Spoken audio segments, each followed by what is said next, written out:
If you're a human, you probably already know that feeling of really wanting to accomplish something big, to make your dreams come true, to finally do that thing that you keep putting off for days or even weeks by now.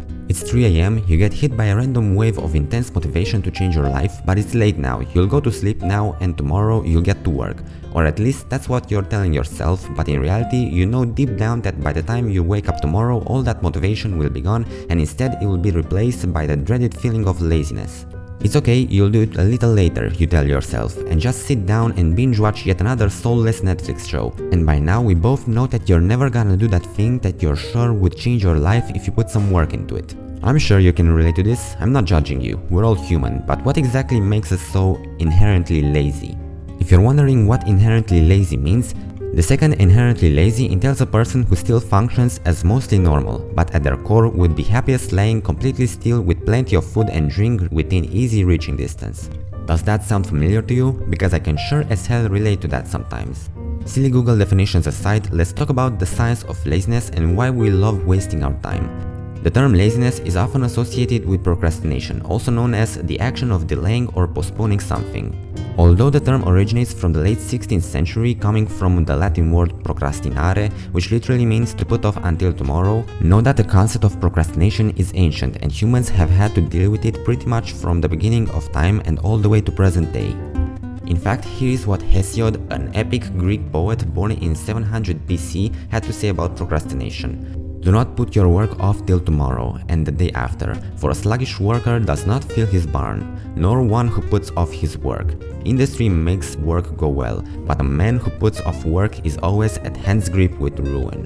So now that we know that procrastination is nothing new, let's discuss a bit about the psychology behind it.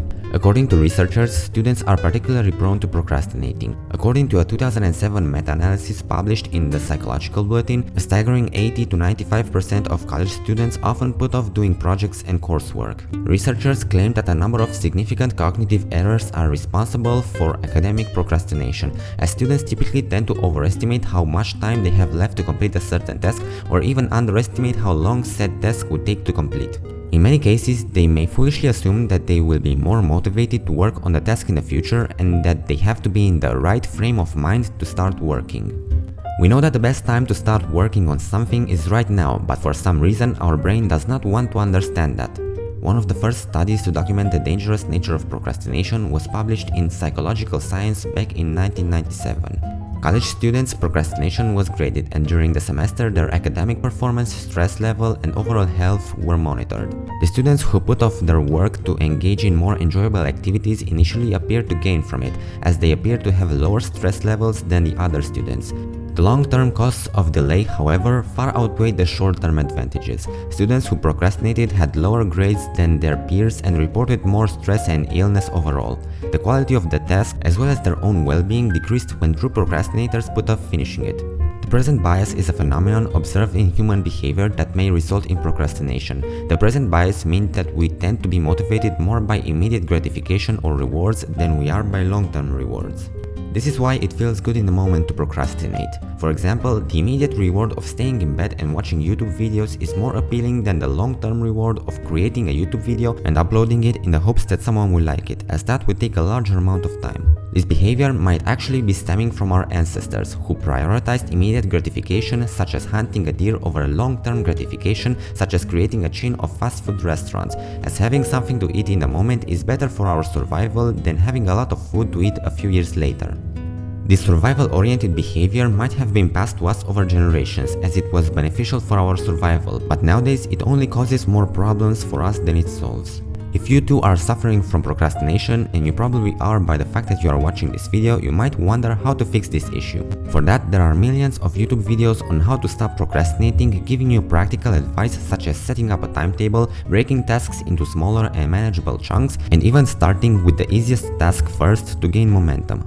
These are all great tips and are most likely going to help you with your procrastination problems in the long run. The problem is that you are most likely not going to follow the advice. No matter how good the advice may be, you may even end up procrastinating on following it for various reasons, such as setting up a timetable takes time and effort, sticking to it is just as difficult as sticking to any other habit, starting to work on the easiest part of a project is still just as difficult when a new episode of your favorite show just released, and so on and so forth. In my opinion, you can't force yourself to stop procrastinating by watching tutorials about it, and instead you should really weigh if you can deal with the outcome of being lazy, such as not finishing your project in time or not finishing it at all. If such a project is really that important to you, you will either do it or deal with the consequences. Until next time, get off YouTube and just do it! Make your dreams come true! Do it! Nothing is impossible! Do it! Make your dreams come true!